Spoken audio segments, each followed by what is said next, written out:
हाय दोस्तों, नमस्कार। एक बार फिर स्वागत करता हूं आपके अपने YouTube channel office no problem में। दोस्तों, आज के इस वीडियो सीरीज़ में जो हमारा फार्मूला टैब का फाइनेंशियल ग्रुप चल रहा था, फाइनेंशियल ग्रुप के अंतर्गत आज हम देखने वाले हैं डिस्क फंक्शन के बारे में। डिस्क फंक्शन क्या होता है, इसकी ज़रूरत हमको कहाँ पड़ती है और इसको हम कैसे यूज करते हैं, इसके बारे में आज हम डिटेल में जानने वाले हैं। दोस्तों, इसके पहले जितने भी फाइनेंशियल फंक्शन हैं उन सभी की वीडियो हम अपने यूट्यूब चैनल में डाल दिए हैं। अगर आप वो वीडियो नहीं देखे हैं इसके पहले के फंक्शन के, तो वो वीडियो आप इस वीडियो के डिस्क्रिप्शन में जा कर के और सभी वीडियो को एक सीरीज से देख सकते हैं। तो आपको सभी वीडियो की लिंक अलग अलग मिल जाएगी, तो आप उन फंक्शन को और उन वीडियोज़ को देख सकते हैं। आज का जो हमारा फंक्शन है वो डिस्क है। ये हम आपको थोड़ा स्क्रीन में दिखा देते हैं जूम करके। देखिए, ये हमारा फंक्शन है जहाँ पे आप देख रहे हैं। ये देखिए, यहाँ पे लिखा हुआ है, ये है हमारा डिस्क। ठीक है, ये डिस्क है। ये देखिए, डिस्क दिख रहा है। इसी के बारे में आज हम चर्चा करने वाले हैं। दोस्तों, यह डिस्क फंक्शन क्या करता है और इसकी ज़रूरत हमको कहाँ पड़ती है। ठीक है, तो देखिए, जैसा कि हम आपको अपने हर वीडियो में बताते हैं कि किसी भी फंक्शन को जानने से पहले वो फंक्शन क्या काम करता है, उसमें काम करने से पहले हम उसके बारे में जानते हैं कि डिस्क फंक्शन होता क्या है और ये हम कब यूज करते हैं और कहाँ यूज करते हैं। तो चलिए, थोड़ी देर के लिए हम इसके अभी जो टर्म्स हैं इनके बारे में भी हम ये जानेंगे। सभी में लिखा भी है। इसका डिस्क फंक्शन के बारे में अभी हम डिटेल में थोड़ी सी जान लेते हैं। देखिए, यहाँ पे आप अपने स्क्रीन में देख पा रहे होंगे कि डिस्क फंक्शन का उपयोग कहाँ होता है। देखिए कि MS Excel 2007, अब देखिए आपके कंप्यूटर में MS Excel का कोई भी वर्जन हो सकता है, 2007, 2010, 12, है ना, कोई भी हो सकता है। लेकिन डिस्क फंक्शन 2007 के ऊपर के जितने भी वर्जन हैं सभी में ये फंक्शन आपको मिल जाएगा। तो आप ये मत परेशान होइएगा कि यहाँ पे 2007 लिखा है तो सिर्फ 2007 में काम करेगा, ऐसा नहीं है। सभी वर्जन के ऑफिस में, सभी वर्जन के एक्सेल में ये डिस्क फंक्शन काम करता है। ठीक है, तो यहाँ पे लिखा है कि MS Excel 2007 में डिस्क फंक्शन का उपयोग डिस्काउंट रेट निकालने के लिए किया जाता है। यह किसी निश्चित अवधि के लिए नॉन कूपन सिक्योरिटी के डिस्काउंट रेट को कैलकुलेट करता है। ठीक है, डिस्क फंक्शन का पूरा नाम क्या है?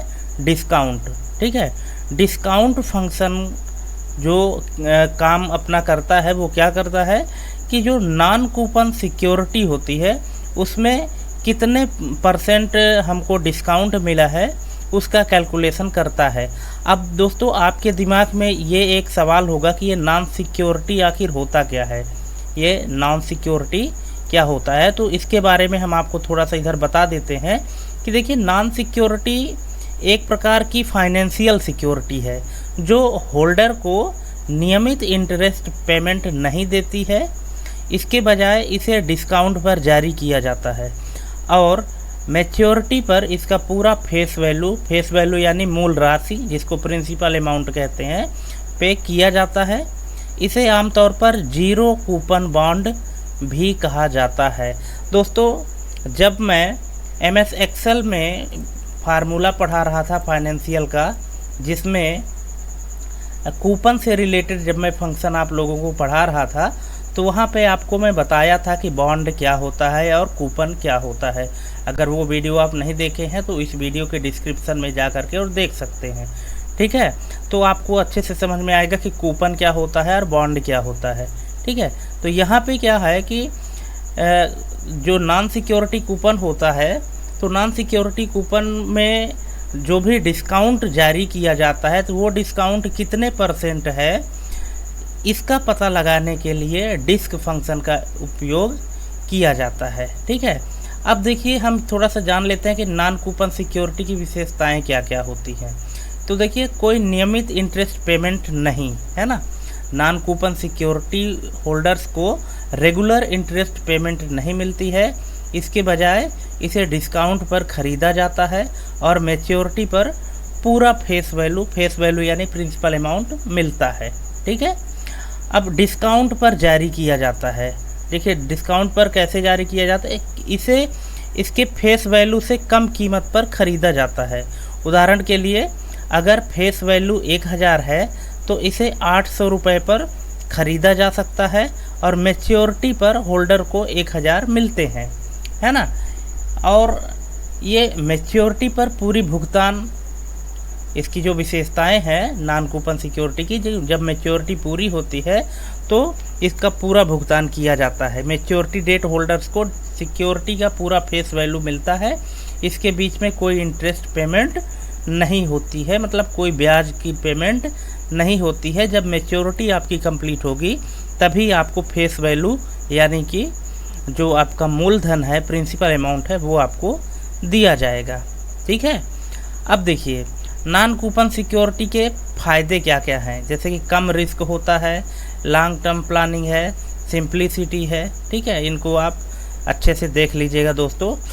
अब देखिए जीरो कूपन बॉन्ड जारी करने वाली संस्थाएं, ये जो नॉन सिक्योरिटी है ना, ये जो नॉन सिक्योरिटी कूपन है, इसको आमतौर पर जीरो कूपन बॉन्ड भी कहा जाता है। ठीक है, जीरो कूपन बॉन्ड, ठीक, चाहे आप इसको नॉन कूपन सिक्योरिटी कहिए, चाहे आप इसे जीरो कूपन बॉन्ड कहिए, दोनों सेम चीज़ है। ठीक है, तो देखिए जीरो कूपन बॉन्ड कौन जारी कर सकता है, तो देखिए गवर्नमेंट भी करती है, कारपोरेशन में भी होता है और ये म्यूनिसिपैलिटीज़ में भी होता है। ठीक है, गवर्नमेंट में क्या राष्ट्रीय सरकारें करती हैं। वे अक्सर लॉन्ग टर्म प्रोजेक्ट्स और बजट डिफिसिट को फाइनेंस करने के लिए जीरो कूपन बॉन्ड जारी करती है। ठीक है, अब राज्य सरकारें अपने इंफ्रास्ट्रक्चर और अन्य विकास परियोजनाओं के लिए फंड जुटाने हेतु इसे जारी कर सकती है। ठीक है, और कारपोरेशन में क्या होता है कि बड़ी कंपनियां, कारपोरेशन अपने विस्तार, नए प्रोजेक्ट्स या ऋण पुनर्वृत्ति के लिए फंड जुटाने हेतु जीरो कूपन बॉन्ड जारी कर सकती है। ठीक है, और बैंक्स और वित्तीय संस्थान, ये संस्थान अपनी कैश फ्लो आवश्यकताओं और पूंजी संरचना को प्रबंधित करने के लिए इन्हें जारी कर सकती है। ठीक है, अब देखिए कि ये जीरो कूपन बॉन्ड जारी करने का कारण क्या होता है। इसको जारी करने का कारण यह है कि लोअर इंटरेस्ट खर्च, जो इंटरेस्ट है, जो ब्याज है, वो सबसे कम खर्च होता है। क्यों? क्योंकि जीरो कूपन बॉन्ड पर नियमित ब्याज भुगतान नहीं होता है। इससे जो कूपन जारी करता है, जीरो कूपन बॉन्ड जो कंपनी जारी करती है, उसके लिए ब्याज खर्च कम होता है। इसके बजाय इन बॉन्ड्स को डिस्काउंट पर जारी किया जाता है और मैच्योरिटी पर पूरी फेस वैल्यू चुकानी होती है। लंबी अवधि के फंड जुटाना होता है। ठीक है, जीरो कूपन बॉन्ड लंबी अवधि के लिए फंड जुटाने का एक प्रभावी तरीका है, जिससे जारीकर्ता को बिना रेगुलर कैश आउटफ्लो के धन मिल जाता है। अभी हम इसको आपको डिटेल में समझाएंगे, अपनी भाषा में बताएंगे कि आखिर ये होता क्या है। अभी जो इसके कारण हैं इनको आप पढ़ लीजिएगा, वीडियो थोड़ी सी पॉज करके। ठीक है, पॉज करके पढ़िएगा और पढ़ने के बाद फिर इसको आप देख लीजिएगा अच्छे से।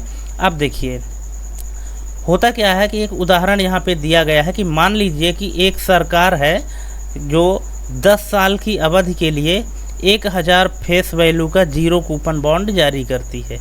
ठीक है, यह बॉन्ड 700 रुपये पर जारी किया जाता है और जो निवेशक है, जो इन्वेस्ट करेगा, वो 700 का भुगतान करता है और 10 साल बाद 1000 प्राप्त करता है, जिससे उन्हें 300 का लाभ मिलता है। तो देखिए दोस्तों, कुल मिला के इसकी जो स्टोरी है वो कुछ इस तरह से है कि जैसे मान लीजिए कि जब किसी कंपनी को नया प्रोजेक्ट लॉन्च करना होता है, उस नए प्रोजेक्ट को लॉन्च करने के लिए जो फंड चाहिए होता है, जो पैसा चाहिए होता है, वो लोगों से इकट्ठा करती है। ठीक है, अब लोगों से इकट्ठा, अब वैसे तो कोई पैसा अपना दे नहीं देगा, तो क्या है कि वो लोगों को कुछ ऑफ़र करते हैं, है ना। वो ऑफ़र ये करते हैं कि अगर आप हमको 1000 रुपये या 10,000 रुपये, जो भी उनका ये प्लान रहता है, जिससे कि हर व्यक्ति उसको उसमें उपयोग कर सके और उसको ख़रीद सके, ऐसा वो प्लान जारी करते हैं। ठीक है।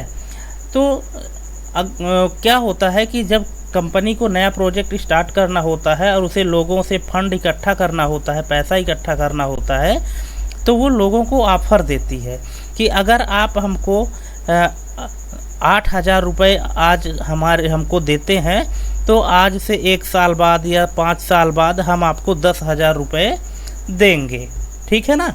तो वही होता है, और बीच में हम आपको कोई ब्याज नहीं देंगे। ठीक। तो देखिए, जितने में हम खरीदे हैं और जितना हमको फेस वैल्यू मिलेगी, फेस वैल्यू यानी जितना उसने बताया है 10,000 रुपये। ठीक है। तो 8,000 में हमने ख़रीदा और 10,000 हमको मिलना है 5 साल बाद।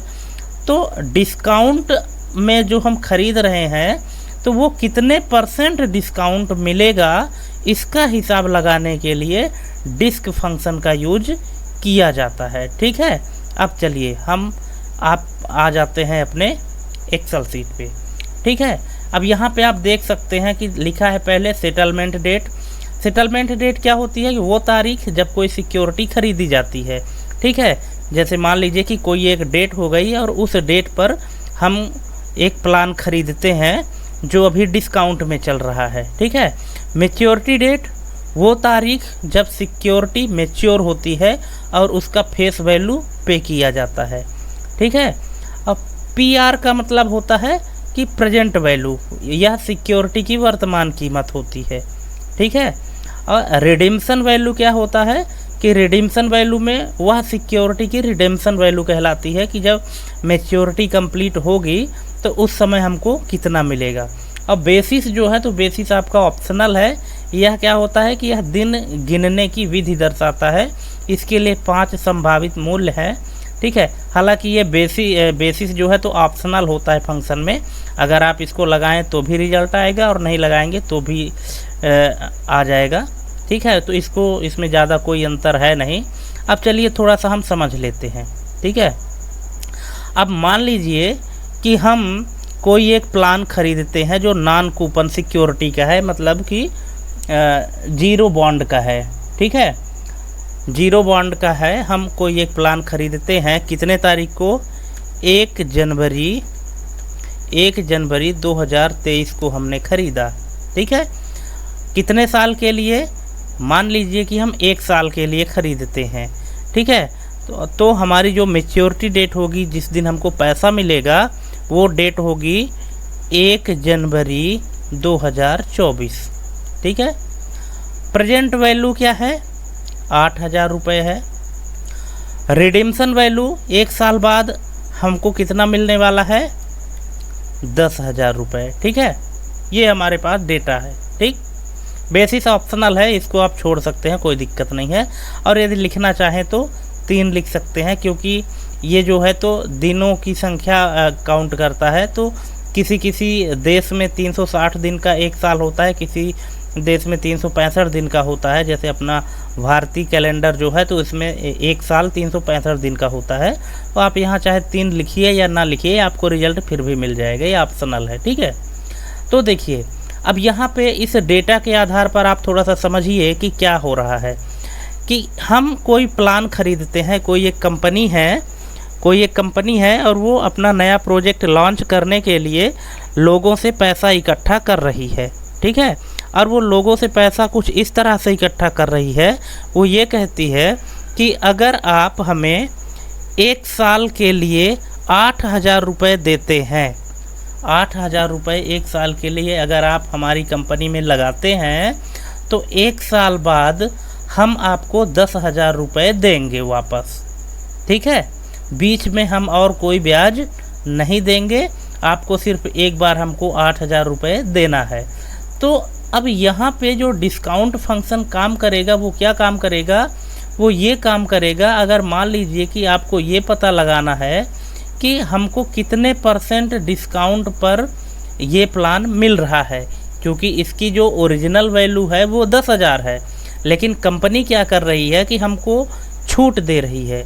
और छूट क्यों दे रही है, ताकि अधिक से अधिक लोग खरीदें और अधिक से अधिक लोग जब खरीदेंगे तो उनको अधिक से अधिक फंड मिलेगा, अधिक से अधिक पैसा मिलेगा अपने बिजनेस को आगे बढ़ाने के लिए। ठीक है, तो अब हम यहाँ पे हिसाब लगाना चाहते हैं कि ये जो कंपनी हमको 10,000 की वैल्यू का प्लान जो 8,000 में दे रही है तो कितने परसेंट डिस्काउंट हमको मिल रहा है। तो यही डिस्काउंट निकालने के लिए हम किस फंक्शन का यूज करते हैं, डिस्क फंक्शन का। तो चलिए हम यहाँ पे निकाल लेते हैं कि कैसे निकालना है। ठीक है, सबसे पहले बराबर का सिंबल लगाएंगे, फिर लिखेंगे डिस्क। अब देखिए यहाँ पे बोल रहा है सेटलमेंट डेट, ये डेट है हमारी, कॉमा लगाएंगे। मैच्योरिटी कब कंप्लीट हो रही है, मैच्योरिटी की डेट ये है। पीआर में प्रेजेंट वैल्यू है ना, क्या है कि 8,000 रुपये है। रिडीम्सन मतलब कि जब आपको फेस वैल्यू मिलेगी तो वो कितना होगा, तो ये यहाँ लिखा हुआ है, इतना हो गया।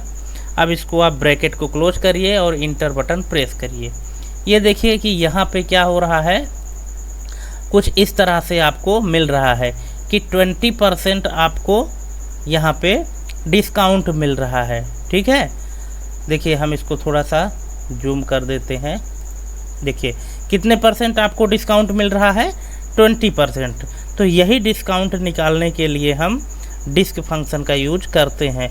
हो सकता है कि जब आप अपने कंप्यूटर में निकालें तो आपको कुछ इस तरह से रिजल्ट मिले।